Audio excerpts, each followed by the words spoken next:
It's your number one indie radio chick, Tonya B, and I want you to join me every Friday and Saturday, 8 and 10 p.m. Eastern Time, and Saturday at noon Eastern Time for the Byrdwire. It is hands down, bar none, the undisputed home of the best new and classic indie music. I've got new indie tracks from every corner of the globe. R&B, Southern Soul, clean hip-hop, and even a splash of smooth jazz. So come on, get in, get on, and get heard. Come fly with your girl on the Byrdwire, right here on the Castropolis Podcast Network. The next time you drive through Central Georgia, we've got a radio station we think you'll love. We're Magic 100, playing all of the songs you grew up with. You'll find us at 100.1 FM. That's 100.1. On I-75, you can tune us in from the north at Locust Grove and from the south when you get to Perry. 100.1 FM. Classic soul hits. Magic 100.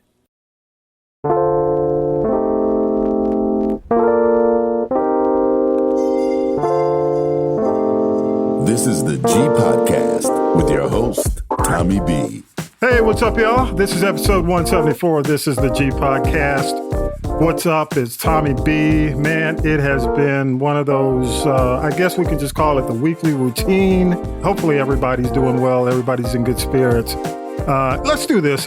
We've got our guest, and I don't even want to call him a guest. He's a friend of the podcast, part of the Castropolis family. Vince the Voice Bailey is on the line, and just want to talk to him about some stuff. But just to kind of give you an idea, we're going to go into News with Syracuse Mike and talk about the mass shootings, all the crisis with the debt ceiling. We're not going to cover that, but of course, Mike's going to fill you in. And of course, we'll come back and talk to the host of Black Mental Matters in just a moment. So just hang tight. Here we go. News team, assemble!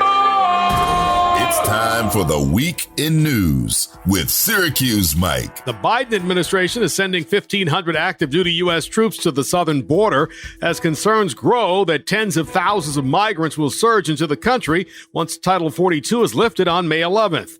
Their assistance is intended to free up resources at the Department of Homeland Security. Officials said the troop deployment would be similar to what former President Trump did at the border. The troops would be armed for self-defense, but would not assist with law enforcement. Former Minneapolis police officer Tu Tao is the last officer convicted in the death of George Floyd. Tao was the officer who kept bystanders at bay.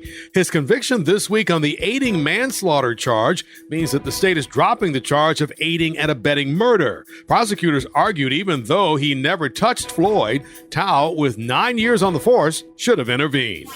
The Midtown Atlanta shooting suspect was arrested in Cobb County. 24-year-old Dion Patterson was found in the pool area of an apartment complex. The mass shooting earlier in the day at a Midtown medical facility left at least one person dead and 4 injured. Police Chief Darren Shearbaum describes what happened. We were called just down the street to 1110 West Peachtree. This is a medical facility, the Northside Hospital. That is at that location. This shooting did occur inside the waiting room of that medical facility, where 5 individuals were shot. Mayor Andre Dickens says the victims are between 25 and 71 years old. All of the victims are women. The woman who died was 39 years old. We now know more about what may have been the last straw that led to the firing of Tucker Carlson on Fox News. According to the New York Times, a racist text message allegedly sent by Carlson led to real concerns by top brass at the network. The message allegedly shows Carlson describing how he saw a group of Trump supporters beat up an Antifa kid. The text is part of the court filing in Dominion Voting Systems defamation case against Fox News and included the line, "It's not how white men fight." Last month, the Times and the Wall Street Journal also reported Carlson was fired after executives discovered other tasteless text messages. Jamie Foxx has released his first public statement since being rushed to the hospital nearly 3 weeks ago for what we still only know as a medical complication. On Instagram, he posted, "Appreciate all the love. Feeling blessed." Before his medical complication, Fox was on the set of the Netflix comedy Back in Action. The recording of the 911 emergency operator just moments after getting a call from the mother of 24-year-old Dion Patterson has been released following Wednesday's mass shooting in Atlanta. Be apart between ages of 20 and 25, named Dion Patterson.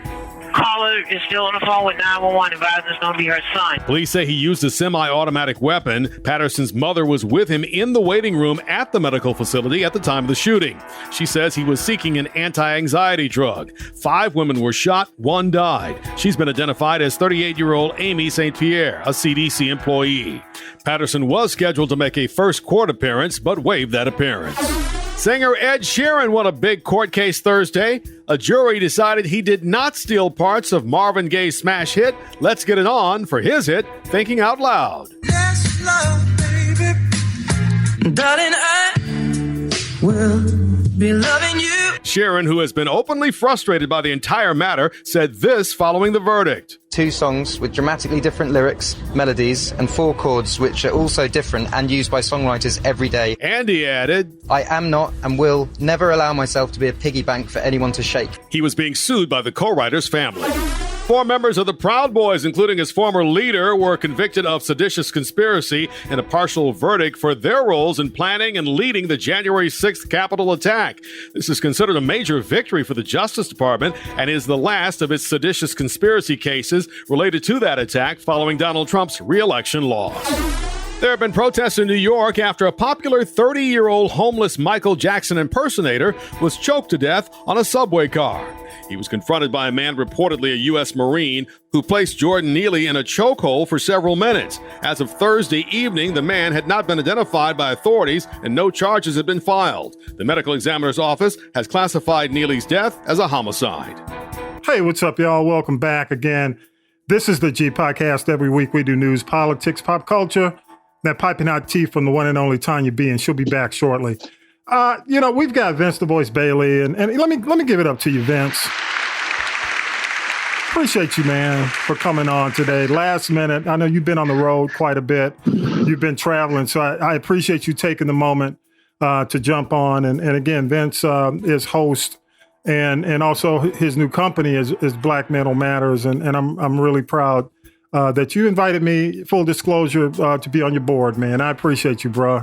Man, listen, I'm bubbling with pride over here and gratitude, like the Earth, Wind, and Fire used to sing. Yes. I got it for you, man. Thank you, sir. No, I appreciate you, man. Appreciate you. And the other thing, you can catch all episodes of Black Mental Matters at castropolis.net. It's available on demand, as well as you can catch it during the day on the stream. But I invited you on, Vince, and just to kind of jump on for a quick moment, and we don't want to make this all about these mass shootings being mental health related. That's one thing, that ain't 100% it. But let me ask you, man, considering the podcast and the connections you have, when you hear about this, especially we all live in the Atlanta area. The veteran who was responsible for the mass shooting at the hospital, at the urgent care. When you hear that, what went through your mind when you were listening to this unfold? Well, I mean, we have been on such a trajectory. You've heard the statistics that are out already. The United States faced we got more mass shootings than days, 190 as of May the 4th. And of course, May the 4th, then we had the 5th, the Cinco de Mayo. I mean, so it's more like 195 right now. I was checking a source. I mean, there was a mass shooting in Pine Bluff, Arkansas today. I used to work in Pine Bluff, at the University of Arkansas, Pine Bluff. 3 victims shot, 1 victim killed. Also in St. Louis, Missouri today. I have a monitor on. There was a gentleman who ran his vehicle and killed 7 people down in Texas today. I mean, it has been, it's beyond comprehension what has taken place.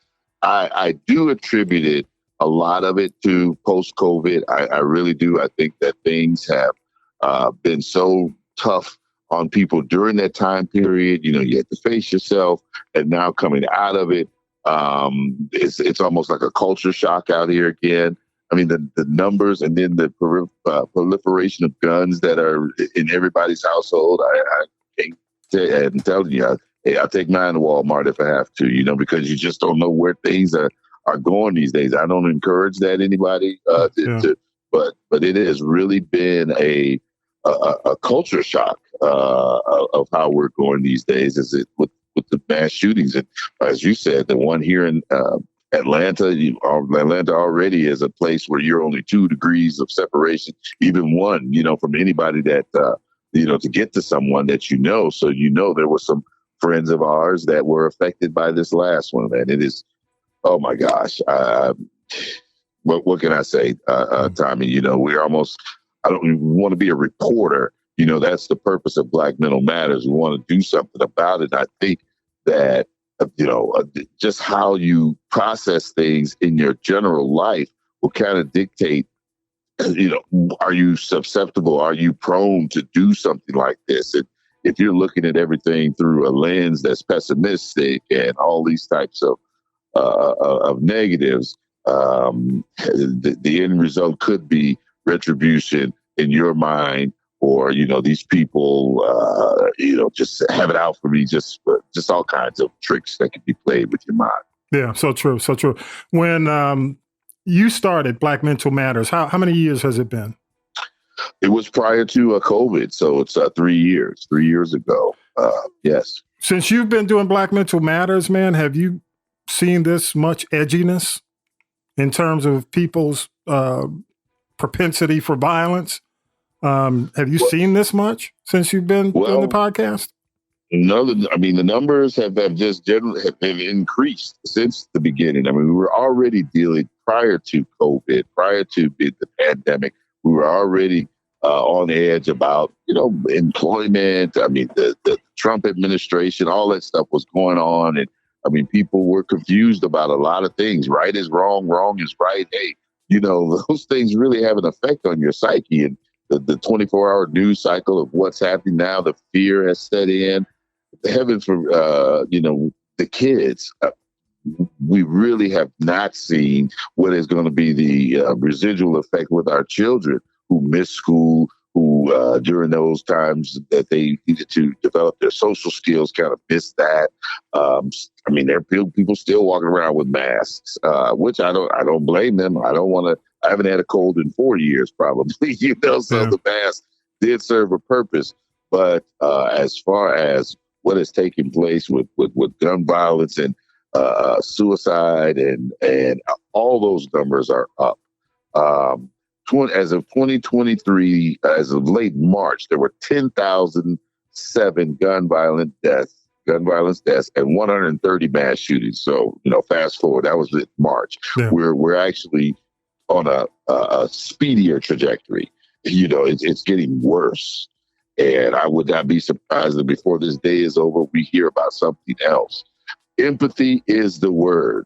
And, I've had this weekend, you may have known, man, I'm so proud. My son got his doctoral degree this weekend. So give it up for him, man. Yes, thank you. In mathematics. And so from Georgia Tech, way to go, Vic. But we had some serious conversations around the table about what can be done. And there were those that, hey, you just need to get locked up. You locked and loaded yourself. And I feel like our Congress, you have to do something. Nothing can be done.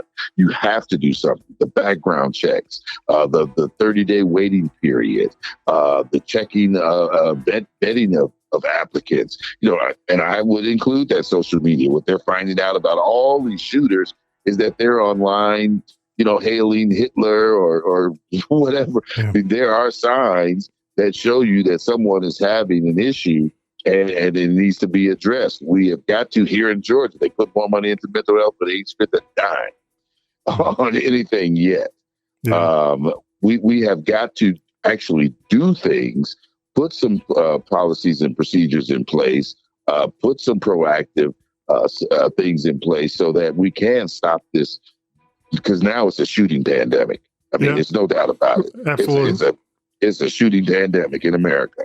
Yeah, so true. Let me ask you, and this is pertaining to the show. When, of all the episodes you've done, which one comes to mind as the most relevant for what we're seeing right now? When you think about the shows you've done, the guests you've had on your show, what comes to mind to you? And we've addressed violence and then, but I'm going to go back to that big word once again, and that word is empathy. I think if that was a tone that was taken by all of us, we would recognize early on that this person has some issues, that this person needs some support, as opposed to just walking by and letting them stew in what could be a mental health crisis, because it's such a mass problem. We've got to start with it in our minds first, you know, and understand that people are hurting and suffering. Housing is an issue right now. And of course, Black and Latinos, we're facing more obstacles and barriers and problems and issues than anyone else out here right now. Alarming increase in our mental health emergency room visits with Latinos and Blacks, with our kids as well. So we've got to understand that this is for real. It's not something you can just say to have an excuse. No, it's something that we have to deal with here in America. And that's why I'm so thankful for you, Tommy, when I met you and we talked about the idea of talking about mental health 4 years ago. And for me, I'm selfish. It's been therapeutic. You know, I've had things that I had to deal with in my own personal life early on. And it has really helped first to have that discussion and then, you know, figure out what it is we can do to help our communities with mental health. Let me say this, Vince, and I've been following the story about the young man in New York on the train. That's one. Yes. Also, the young man who went on the shooting spree at the hospital in Midtown and listening to his mother, you know, talk about the issues he was having with the VA. And I'm a caregiver. I've been a caregiver for probably, I mean, in terms of one-on-one with someone who's intellectually challenged, okay, and is on meds, okay? And I will tell you that when they aren't on their meds, and if you're not there to intercede, it can go south quickly. I've seen it. I've had to deal with it because that's one of the problems. You mentioned homelessness. You mentioned, you know, one of the things this guy, the young man in New York, who was put in a chokehold and killed on the train. You know, he came in on the train talking about the fact he didn't have food, he didn't have a place, he had lost everything. And a lot of the homeless, a lot of the folks who are on the street are mentally ill. You know, so, you know, I saw it. I mean, I spent time in Macon and they had a shooting of a man who was, again, intellectually challenged, intellectually disabled, in front of a Kroger. He would always be in front of a Kroger. And he was shot because the officer didn't know how to respond to him. He was to him, he was a threat. So, you know, there's so many things that are going on that are, in my opinion, I think unsupervised. You know, when you've got a situation where either, you know, that person may have lost a caregiver, that person may have gotten away from the caregiver to the streets to the point where the family has no idea where they are. There's so many different scenarios that you see. And then this recent, we don't even know, I don't think the facts have come out about this Allen, Texas shooting yet. But you know, this is just, you know, nightmarish.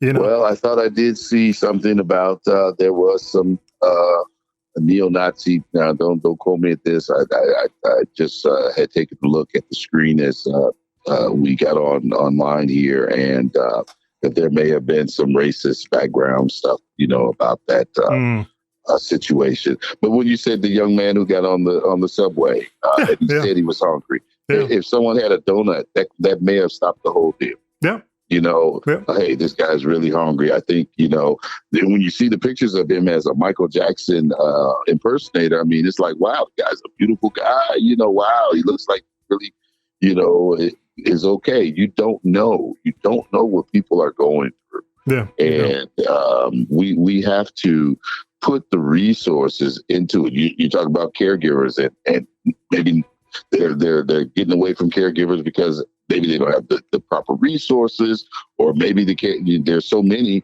that we don't have enough caregivers. Well, we need to put resources into those areas. We see what's happening when we don't. Well, the state, I will tell you that in so many cases, they make it such a hassle. There's so many hoops for a lot of the people who are involved with the system that a lot of people just don't want to be involved in it because, there's so much work required, to actually get it done. You have to really dedicate a lot to it. But it's just, man, I appreciate what you do with Black Mental Matters, you, Makeba and Carol. And definitely, you guys stay active. One of the things you hear, I think a lot of folks aren't talking about enough. Some folks are trying to put it out there.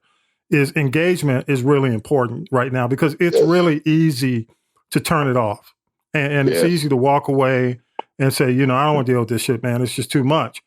But more than ever now, people have to, we need people engaged in the process.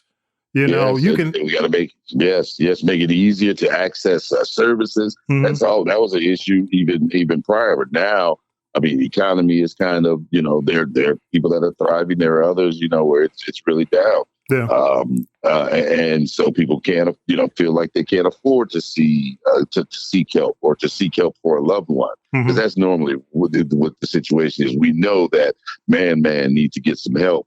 But how are we going to get that help for him? It should be readily available, just like calling, an ambulance, 911, whatever. We need to have facilities to help our folks who are struggling with mental health. And let me say this, and it disappoints me because, and we're going to talk about when we get to entertainment, talk about the tea.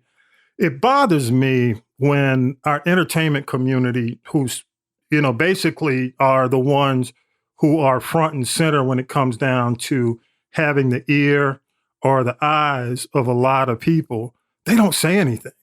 You know what I mean? It's amazing to me. There are a few people out there who are talking about, like you said, we're in a shooting pandemic, a gun pandemic, but also the mental health issues. There are very few who are out to say, look, this happened, especially with the guy almost being part of, New York's entertainment, community, because he was, there are a lot of people who do that in the subway.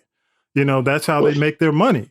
But for nobody, for the fact that this guy was out there and he was at a point where he was just completely hopeless and lost.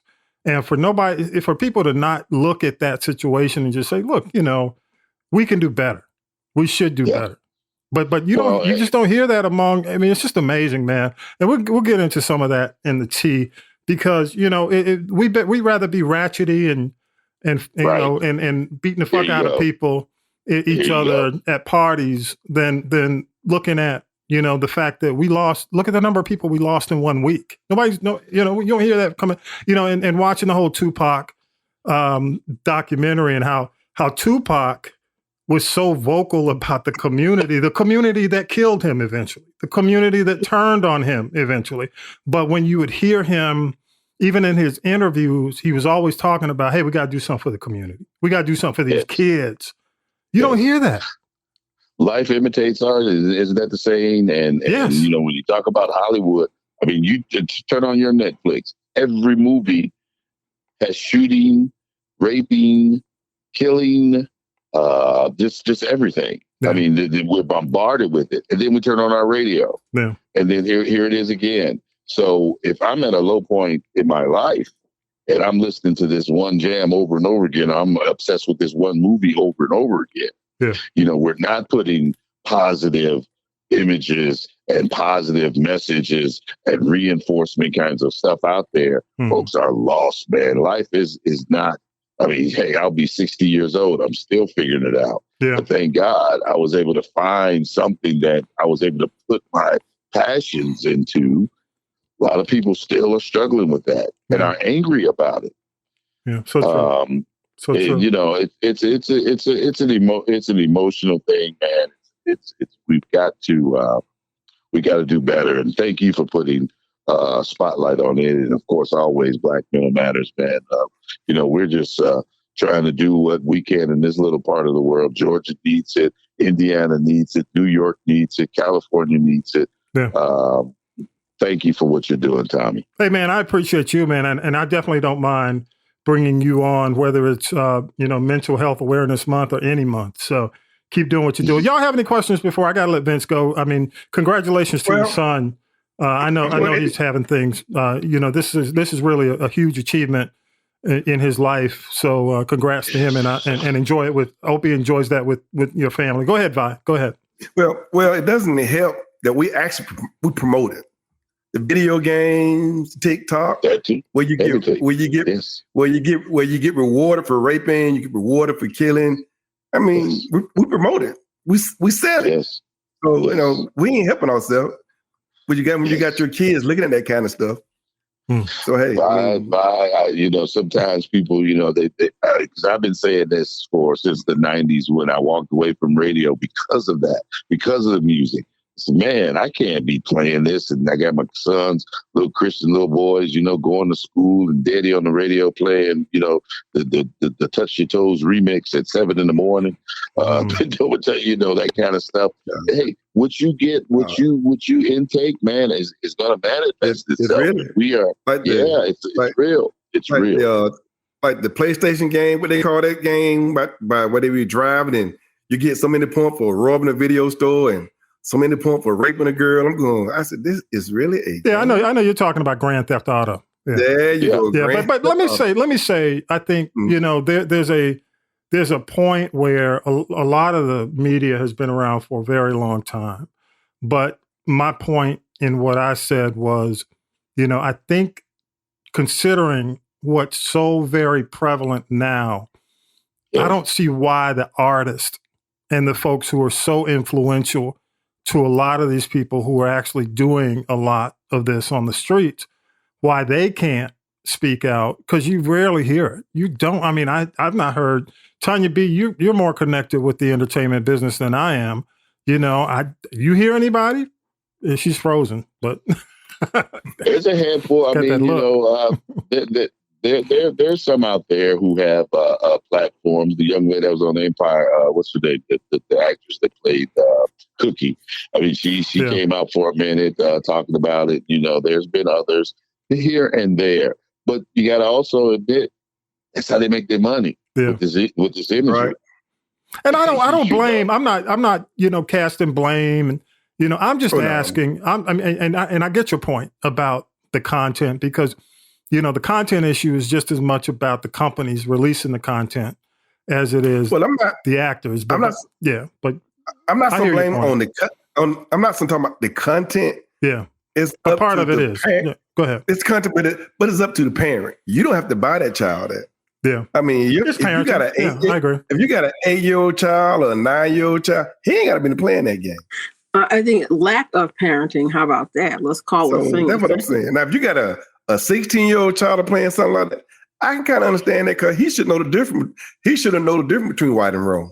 But a child don't know the difference between right and wrong. Only if they're taught right from wrong. If they're not taught right from wrong, they don't know any. They don't know what they don't know. Unfortunately, to me, right now, in some of these instances, the parent bought the AR-15 for the 16-year-old. Yeah. How about that? Vince, I had a question. Can you hear me? Yes. Okay. Now, do you think that some of this gun violence, first of all, it baffles me how people some of the most mentally unstable people, I know it's easy to get a gun illegally, easier than to get one illegally than legally. Like that young lady that did this shooting in Louisville, she bought 2 of those guns legally. Now, how these people, I mean, I know the black market is there, like the gentleman in Texas that had been deported 4 times. It's so easy to get a gun, and they can circumvent this whole background check thing is a joke, number one. But do you think that with some of these things that are going on, because whenever there's a mass shooting, although we've become desensitized, it gets a lot of attention. Do you think people will do that because they have some misguided notion that, that gets some attention, or because as we saw at the insurrection, there really are no hard time consequences either? I think all of the above, no doubt about it. There are states here in America where you don't even have to show a driver's license to get a gun. You know, Mississippi, Tennessee, well, dang near Georgia. Georgia does have some. Yeah, the concealed carry law is ridiculous. I mean, come on. Yeah, I don't get that one. Why you got to have no permit? And of course, there is a huge black market out there because there are states like Illinois and New York that have very restrictive gun laws. However, guns are definitely prevalent in those communities. So it's going to take. You did say the consequences. Unfortunately, as we're finding out in other instances, other situations, that justice is not blind. So the same, punishments are not being administered, fairly across the board. So we gotta have some serious soul searching here in America, or else we're all going to just be behind our little gates. And it's not going to be fun. No, it's not. I mean, I hear it's sad when you hear. I mean, people are really having these conversations about this is why I don't go out. This is why. I mean, this is real. I mean, I was watching some of the footage and some of the coverage on MSNBC on the Allen, Texas shooting, and most of the people, were saying this is why I don't really go to the mall anymore. This is why, And that's unfortunate that the freedoms we have, we can't use those freedoms because there's a daily threat, and you never know where it's going to come from. Vince, well, thank God, I have a first cousin. I have a first cousin that was going to be at that mall. She said she decided to go today instead of yesterday. That very mall. Wow. First cousin. Hey, Vince, man, how can people connect with Black Mental Matters? Send them. Thank you. Well, of course, the website is blackmentalmatters.com, blackmentalmatters.com. Email is info@blackmentalmatters.com, info@blackmentalmatters.com. And then on the socials, the LinkedIn and Instagram and Facebook, Black Mental Matters. We welcome your dialogue. We have been in a hiatus, as Tommy spilled the beans, which is good. We're doing some work in the background to get our nonprofit status and be able to do a lot more. And I'm very, very excited about it and look forward to telling you more about it soon. Very good. Very good. Y'all give it up for the one and only Vince the Voice Bailey. Vince, and again, congrats to your son, man. Thank you so much for jumping on. I know this is, a celebratory weekend, man. So get back in there and you guys have a great weekend. Finish it up great. Hey, God bless you all and your listeners. Thank you so much. Thank you, man. Take care. Appreciate you. Okay.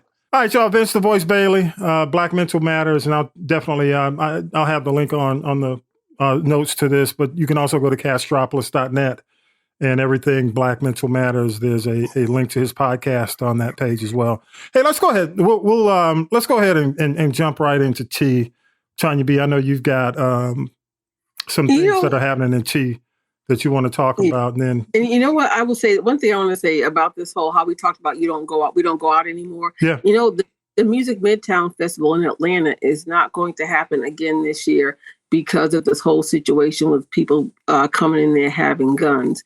This weekend is shaky knees, then we get shaky boots. I'm telling you right now, they are draining every bit of wireless and wired internet in downtown Atlanta. Yeah. The whole city is concentrated downtown. In my backyard. That's why I have some technical challenges here today, but that's okay. The devil is a liar. That's cool. We good. All okay, right, go ahead. Let's go ahead and do it. Now then, children, it's time for tea. It's tea time, y'all. Sipping the tea with Tonya B. Tonya B, what you got this week? One more thing, I just want to remind people, and you talked with Vince the Voice about how May is National Mental Health Awareness Month. And just want to again say shout out to Will Downing, friend of the show, who was now advocating for Black mental health matters after losing his daughter to death by suicide. He has a song out in tribute to her, Until We Meet Again. And he'll be here in Atlanta next weekend for Mother's Day. So I just want to just remind folks about that. If he can talk about it, he's somebody who I believe now, like you said, these celebrities who's putting his money where his mouth is, and he's actually walking the walk and talking the talk. Good stuff. This coming May 19th, Fast and Furious 10 comes out. And it was supposed to be the end of the franchise. Now I'm hearing they are talking about going up to Fast and Furious 15. Is that a little too much? You know, keep going. I went to see, and I'm going to do the review on Guardians of the Galaxy. I went to see that Volume 3 today, and I saw the previews in the theater, because it's different seeing a preview in the theater versus seeing them on YouTube and on your phone. Oh, yeah. And it's still a big movie, but the vibe, it's just winding down. It's just becoming a parody. You know what I mean? And it's enough. You know, it's enough. I mean, I think if they were to end it right now, end it on top, you know, but keeping it going is just Hey, I'm for it. Keep going. Yeah, keep going. They're gonna make the money, but the quality is gonna continue to erode. It's it's not as good as it was. And how many plots can you have? And I don't think you're right. Cardi B is not going to save this franchise. I don't care what anybody says. I don't see it happening. I mean, like me, as long as you got fighting, cars jumping and blowing up, I'm all. No, violence. How about that? As long as you got violence, I'm all for it. Yeah, I just think that what's happening, just like you've got the new movie, the new franchise that's about to start, Gran Turismo, which has been a Sony PlayStation video game that they're converting into a movie franchise. But we'll see. But if it clicks, then that's another car movie that goes into the mix. So, you know, I just here to tell you, and you were talking about, Tonya B, the challenges with one of the stars in the movie. You know, Tyrese has had his, I mean, you know, you're not going to be able to keep these guys forever. And, you know, how long do you think Vin Diesel is going to say, look, you know, I want to try to do something else. He's highly paid, and as a matter of fact, he's Groot in Guardians of the Galaxy, so he's getting paid. He's getting paid big time. But they ain't got no problem keeping Vin. Yeah. That's Vin money making. The other stuff he done ain't done that. Yeah, I just think, I mean, look, I have no problem with these guys doing it and making money, but the quality erodes. Well, all I can tell you, the few movies I've seen lately, they ain't been good. Which one? I ain't really seen no good movie lately. None of them. Okay.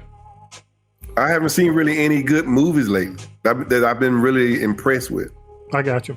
What you got next, Tonya B? And we'll get into the reviews at the end of the tea. Okay, and you know, there's been this big brouhaha about how BET is no longer black. Paramount is not interested. You know, there's so much swirling around, but one can only wonder if they're just allegedly selling BET to see what it might be worth. And I think it may be at this point overvalued. And if they can get somebody to overpay, they'll probably sell it because, again, that doesn't interest them. You know, you've heard about, you know, the whole thing with Tyler Perry and Byron Allen. And there was this other group of African-American businessmen who were talking about buying it. I don't know that Puffy really has the liquid cash to carry that load all by himself. But now you're hearing this story of Shaquille O'Neal could do it by himself. 50 Cent could do it by himself. I don't know that Kenya Barris has the cash or he's just coming along for the ride. You know, the three of them teaming up to buy BET, I don't see it. I think this is all a big stunt, honestly. Well, I mean, I think are you looking to deliver content for the people, or are you just pimping it? You know, so that's the question. But BET stopped delivering for the people years ago. No, but I'm talking about the new buyers. The new buyers, that's right. You know, they're saying, you know, BET should be black again, blah, blah, blah. I get that. But black is content, black is what you see, black is what you hear. It's always been black. I think the argument has been the quality of the content. You know, what you see. There you go. Yeah. And are we watching it? Yeah. No.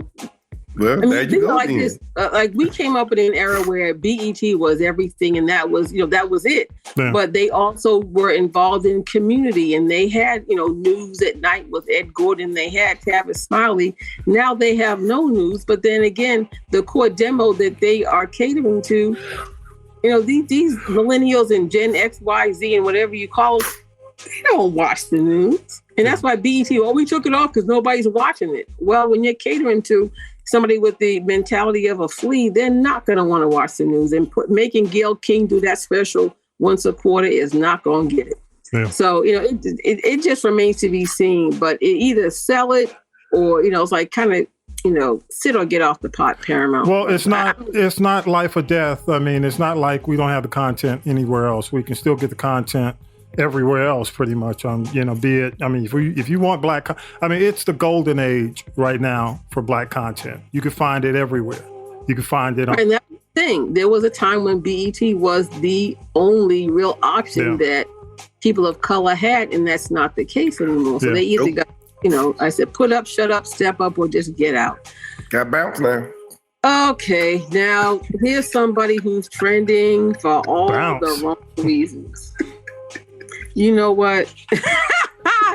Hey, at least they do have some original programming. I will give Bounce that now. No, nothing. I mean, I'm glad it's there, and quite frankly, the fact that they did it, and the fact that they're giving content is great. Not too many people are aware, with the exception of a few shows, that they still are there. But the BET thing is big because BET has been around. It's a staple. It's it's a brand. So we'll see. But go ahead. Next story. Okay.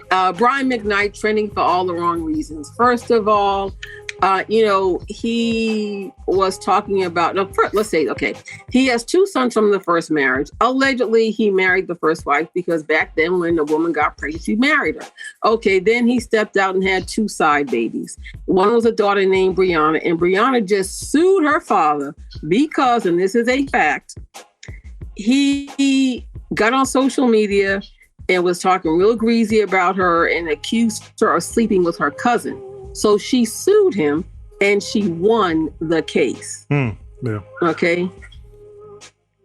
Yes. Now, he seems to have, they say he's being called, bad dad for basically disowning and just not even recognizing his children, the two from the marriage and the two side babies. He's married this doctor now and had a baby with her. And he's, gushing over her children and calling them his kids.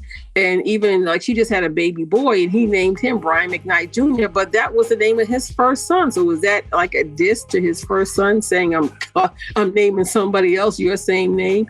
What Brian needs to do, I think he needs to hit record. I think kind of like his ship has sailed. Much like Neo, he has alienated his core female fan base. And, he's like, I pay my child support. Well, guess what? You're not getting extra credit for something you're supposed to do. And that's a quote from Chris Rock. I didn't make that up. And it's really sad that all this is being played out publicly. And he's just become really messy. What father disowns their children? It's unfortunate. And if he's trying to do that to be relevant, I think that he needs to maybe rethink that. That's just my thought. Gotcha. What you got next? Okay. I just want to say 5 on it too. The long overdue members of the Rock and Roll Hall of Fame class of 2023. Right? We've got, but here's the thing about it. They have some of these these newly created categories, like the LL Cool J when he got up for Shaka Khan. Let her get in on her own merit, because Shaka Khan she's Shaka Khan. And if they don't understand that, I question who votes for this stuff. Finally, after being in the game for 69 years, the Spinners are getting into the Rock and Roll Hall of Fame.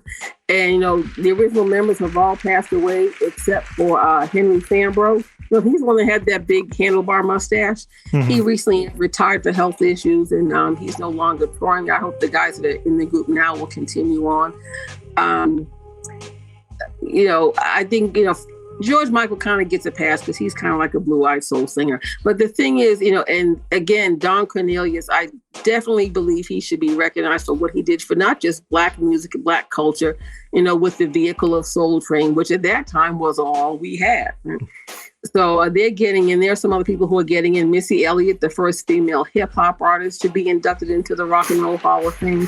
And I'm starting to wonder, because the way the politics is played, if that really, carries the prestige and the weight that it used to carry. And I still say, and people say, why isn't Dionne Warwick in there? Why isn't Patti LaBelle in there? Anita Baker, Luther Vandross. There's a bunch of people, that should be in there. And, they have a younger leaning body that votes for these inductees. That could be why the Delphonics are not in the Rock and Roll Hall of Fame. A lot of those groups from the 70s are not in the Hall of Fame. So it seems like when they go and lean for the hip hop artists, they ignore the R&B artists and vice versa. But I just want to say congratulations. And those people should have been in the Hall of Fame a long time ago. Yeah. Don't you agree? I agree. I mean, but the longer it takes, the less advocacy a lot of those artists get. You know? Yeah. And, so we'll see. Shame. Yeah, okay. I actually want to say 5 on it. And this is a rare occasion for me to say 5 on it to a Republican politician. But I got to say 5 on it to Republican Senator Julia Coleman, who's also the assistant minority leader in Minnesota. She was a lead sponsor for this bill to make a 7-mile stretch of State Highway number 5 adjacent to Paisley Park Studios, Prince Rogers Nelson Memorial Highway. The campaign for this was spearheaded by Prince's former head of security. His name is Mark Webster. And it's interesting that all of the Minnesota state senators voted in favor of this. And as soon as the governor, his name is Governor Walz, as soon as he signs this, it will become the law. So that's a great thing. Well, good. I mean, I've driven on that highway and, it deserves a name. It deserves the Prince name. So good. What else? I hear it's a great place to drive a little red Corvette. So I guess is it open kind of? I mean, Prince is the talk of the town still. Oh yeah, I think he and just his whole everything that came from and was Prince was put on the map because of him. Yeah, without a doubt. What else you got? You got anything else? You're frozen. She's frozen, just like Disney.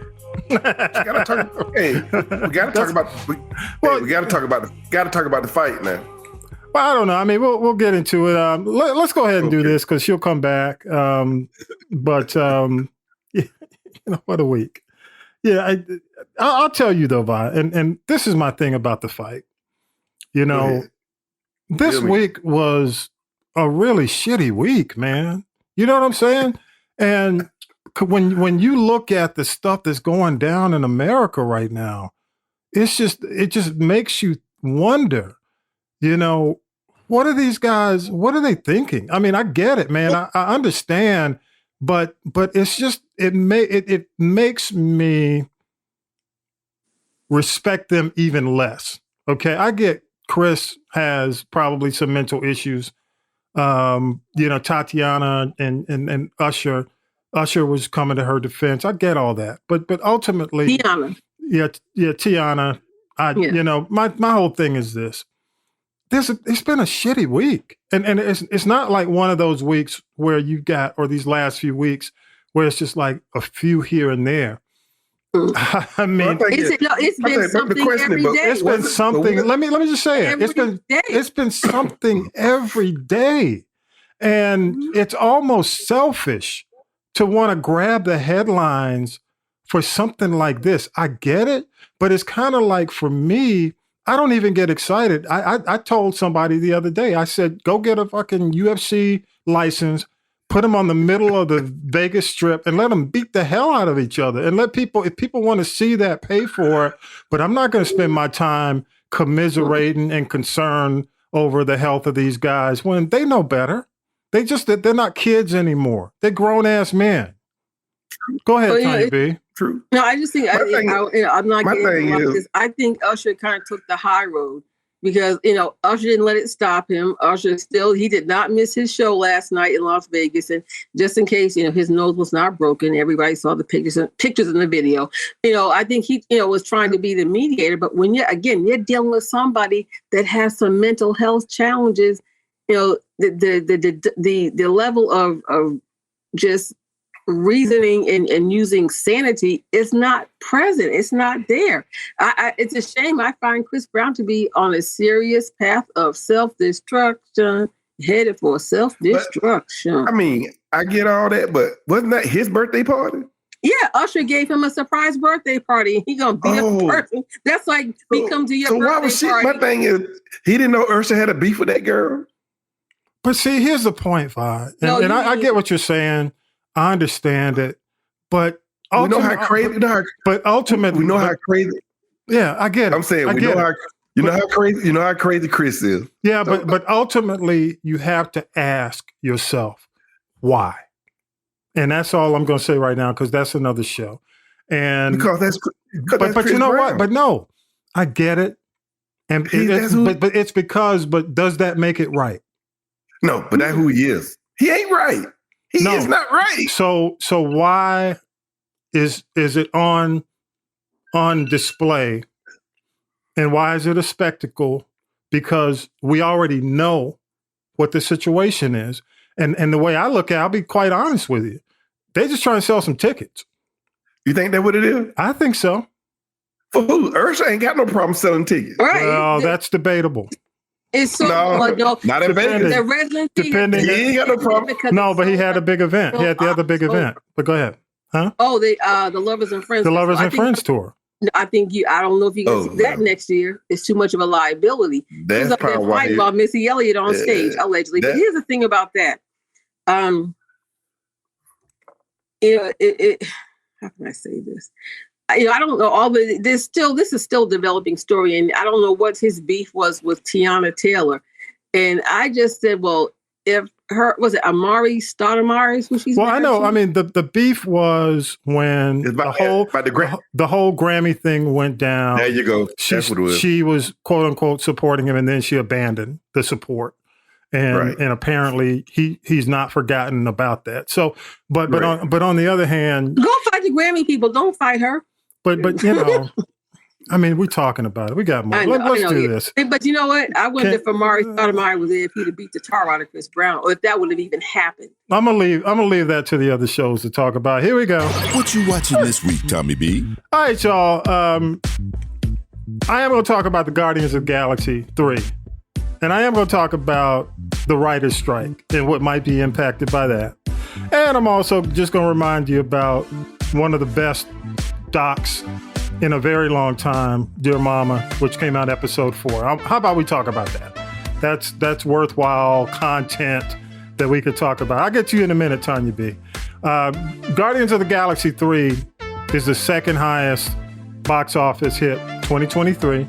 And congrats, this week they made $114 million, slightly below the projected $120 million. I had a chance. I went to see it this morning.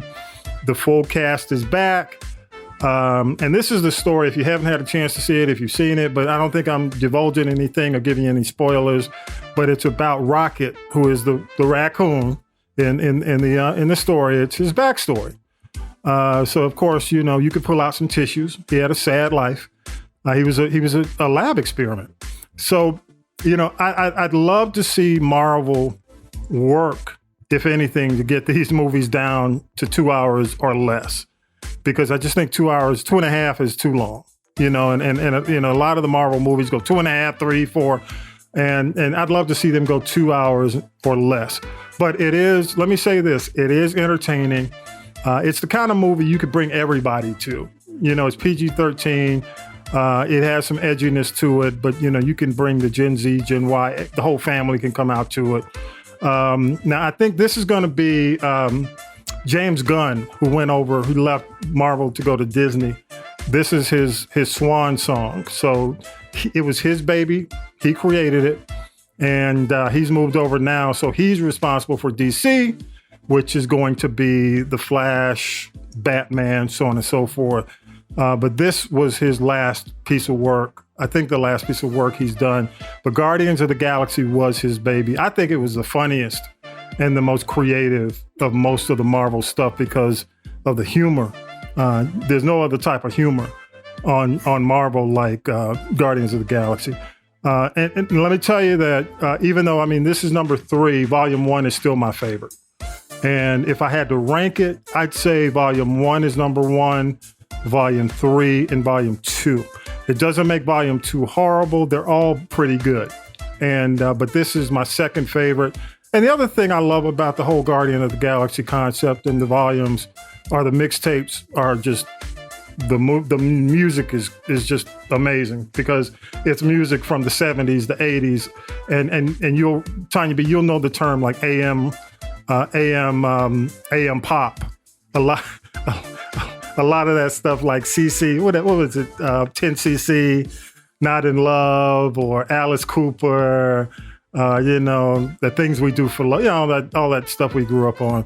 But I give it a B. I mean, I think it's a solid. It's not the greatest. It's not the best of the three, but I give it's the middle of the three. The first one is still, in my opinion, still my favorite.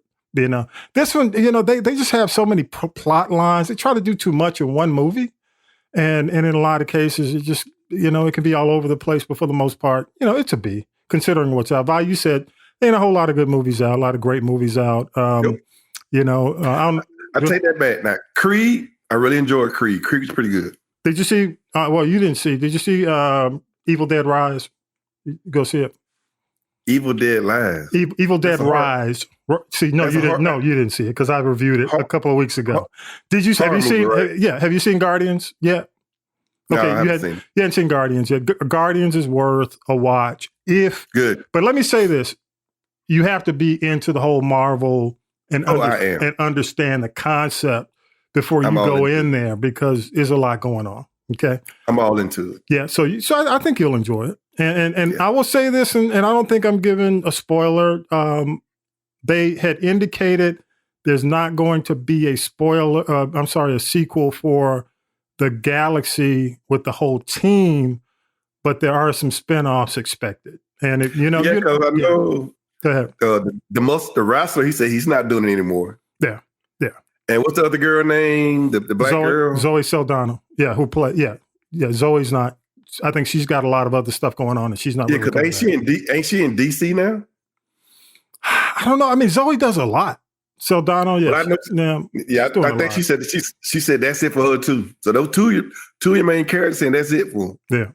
Yeah, Drac is the guy. I'll think of his name in just a minute. The other thing, the writer's strike hit this week. A lot of folks are talking about that. And honestly, the writer's strike is going to come down to how long this thing lasts. The shows that are impacted now because they needed writing right now, it's going to be Stranger Things on Netflix, Loot, which is on Apple TV, Marvel's Blade is going to be impacted, Saturday Night Live, the late night shows, CBS, The Talk is already gone dark. They're one of the only daytime show, whereas Kelly, a lot of the other daytime shows had already pre-recorded a bunch of shows, put them in the can, but The Talk has gone dark. I haven't heard anything about The View yet, but I'm hearing The View might continue because either they've taped or they're gonna wing it without the writers or pay the writers half. Shows in production will most likely stop. And until the strike is over, we just don't know. I mean, a lot of folks are saying this could be have significant impact on the future of streaming. These guys are asking for more money, which rightfully so, they should be paid for their work. The problem is a lot of these owners are coming back and saying, we're not making a lot of money because of streaming. I said, we used to make a lot. They're basically saying we made a lot of money when people would go to the theater. But now that it's streaming, we got to make an adjustment to the business model, and y'all are part of the adjustment. And that's unfortunate for a lot of these writers who still got to work hard. They still got to come up with great content. They got to come up with great concepts. So, I hope it works out for the sake of the writers. But again, keep in mind, the longer this thing goes, the more impact it's going to have on a whole lot of shows. And it's starting to impact already. The other thing, and I'll wrap it up on the, on the TV side and the movie side. Episode 4, Dear Mom on FX is, and it gets better, honestly, every single week. This is the week we eventually knew they were going to get to the death row week, and the interesting thing about this, just a couple of things that popped out for me. Aunt Glow, who is Afeni Shakur, Tupac's mom's sister, her insight is just invaluable. I mean, the more every week she's spilling stuff and just giving information, give you more insight into what happened with him, with the family. She talks about how they moved around so often and how it impacted his life and how it could have led to an early death. because they moved around. They were out of money. And she said it had a lot to do with poverty. His work ethic, he worked 24/7. A lot of folks, he had that Prince work ethic. He worked all the time. He had a lot of people around him. He had a huge entourage, 40 people he had on a payroll, family in the house. The other thing is Snoop's interviews are really interesting and kind of telling. Love some feedback on that, where he talks about being with Snoop at the MTV Music Awards and I don't know if you remember this, Tonya B. I remember talking about it when Snoop had said some things or didn't necessarily come to Tupac's aid on a couple of situations. When Snoop was walking back to the plane, they said, "Oh, you don't have to worry about your security." Getting off the plane. Well, you always have to worry about security. Snoop is like, what? My security? What about their security? He said, no, you don't have to worry about your security. So he said he slept on the plane back from New York to LA. He slept with a blanket over his head and a knife and fork in his hand. So, okay. So he's like, he was not taking chances. And it was kind of an ominous tone. He was serious about it. But what's really sad about it, even though Tupac was going through all that stuff and the last prison he was in was just a nightmare kind of prison, and the Panthers looked out for him with the people they knew who were also in that prison. Look, he survived Rikers, please. Yeah, well, this is Clinton Correction, the Clinton Correctional Facility. I think it's pronounced Dannemora, New York, because it's right on. It's up there, right on the border of Canada, and they said this was the worst of the worst. And the thing was that even though he was going through all that, Tupac was still talking about, we need to do this and I need to do this. He was still concerned about the impact he made on the community and on the future, the kids. Which when you hear this and you talk about, all the stuff that's going on today and these people cooning and clowning and just doing stupid shit 24/7. And then you hear this guy who he knows his life is going to be short. He kind of knew something was coming, and he's still concerned about the people who are coming after him, so it's just interesting. So the final episode airs May 13th on Hulu. And again, just in time for Mother's Day, which is next weekend. Just a couple of quick things left over. Serena Williams, congratulations. Not only did she tell everybody, but she showed everybody that she was expecting baby number 2 at the Met Gala. And just in time, y'all, Little Mermaid is coming out on May 26th. And Halle Bailey's on the cover of Ebony. Again, SNL. Don't expect any new episodes from what I'm hearing due to the writer's strike. And I don't know if y'all had heard of Tori Bowie. She died this week, 32, Olympic medalist, U.S. sprinter, which is sad. Yeah. Found it. Yeah. And congrats. I don't know. Did you go, Tonya B? I mean, Tracy Ellis Ross received her honorary degree from Spelman, or is receiving an honorary degree from Spelman. So congratulations to Tracy Ellis Ross. Yes. So congratulations, and that's it. You got any final thoughts, Tonya B? I just really quick want to say shout out to Al Roker and his wife, Deborah Roberts. They were both inducted into, I think, the Broadcasting or the News Broadcasting Hall of Fame. I think the first husband and wife, especially of color, to do that. So 5-1 to them for that. Deborah's got a new book out. And the Philadelphia 76ers beat the Boston Celtics in overtime. Good for them. Game 5 on Tuesday. James Harden put in the winning 3. It was 112 to 111. I'm just waiting for the finals. Just waiting for the finals. Ooh, Lord, yeah. But they're playing some good ball. It's actually interesting. So I'm sure Philadelphia's probably got hundreds and thousands of people spilled out onto Broad Street, tearing up like they always do. Yeah. But and I would say 5-1 also. Joel Embiid, the MVP the other night, brought him to tears. Definitely deserved it. Definitely. Yeah, I'm glad he deserved it. Yeah, he I did not want to see Joker win again this year. And Jokic. All right, what you got? What you got, Biden? Last minute. Last minute. Like I say, I saw this thing on Facebook where they posted me show with all the congressmen that was getting money from the NRA. Ted Cruz, That's one. Easy. when I saw pretty that, much the Republican Party and when I saw that, yeah. Go ahead. We're on the amount of money they giving them, they're never going to go against them. No, they're getting more money from the NRA than they make an annual salary. So they want to stay in the lifestyle to which they have become accustomed to. How they sleep at night, different story. I'm sorry. That's what I said. America doesn't value life anymore. Nope. They value money. Yeah. That's it. Agreed. The paper. Got to. And again, thank you to everybody who listens to the podcast and the big support. The cities. I'm just going to give top 10 cities. Big shout out to Birmingham, Alabama. Of course, ATL, folks in Virginia, thank you so much for checking us out. McDonough, thank you for checking us out. Georgia, Los Angeles, LA, thank you. Decatur, Jackson, Mississippi, Macon, Georgia, and our good friends in West Bengal, India. Thank you so much. We appreciate you. Thank you all right. For supporting the podcast. And again, you can follow us on social media. Just go to This Is the G Podcast, at This Is the G Podcast.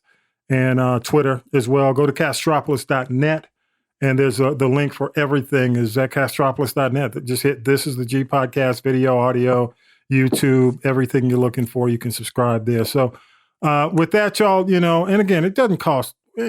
What does it cost to share the freaking podcast? I mean, it's free. Just share. Free. And and one last thing, and I'm going to let it roll. We'll talk about this next week, and it was kind of troubling because with everything that's going on, you hear that a Democratic senator basically did a deal with the Republican Party in South Carolina so that he could protect his district while the other parts of South Carolina got gerrymandered. And that's James Clyburn. To hear that, it just... What? Yes. So there's a story out, and I'll make sure I post it on the podcast page this week. In ProPublica, not heard anything come back from Clyburn in terms of any feedback, but of course, ProPublica is blowing up the spot with Clarence Thomas, so now they turn their ire to James Clyburn and some. South Carolina, the way the deal was set. There's only going to be one black congressional representative. And as long as he's there, it's going to be him. That's the way the deal is set. So, yeah. All right, y'all. That's all I got. Ain't got no more. Like Say what? That sound like us, my people. It's like a knife in the back to all the, it's like knives. One, hook me up and a knife for everybody else. There you go. I can't. I want to hear what he has to say, but a lot of folks are saying, well, one is better than nothing. But yeah, get off my phone. Be transparent. Come on, what's up with that? All right, y'all. With that, episode 174 is in the can. We are out of here. Thank you again so much for your support. Peace and power to the people. Y'all have a good week. All right. You've been listening to the G Podcast with your host, Tommy B. The G Podcast is a production of the Castropolis Podcast Network. Thanks for listening.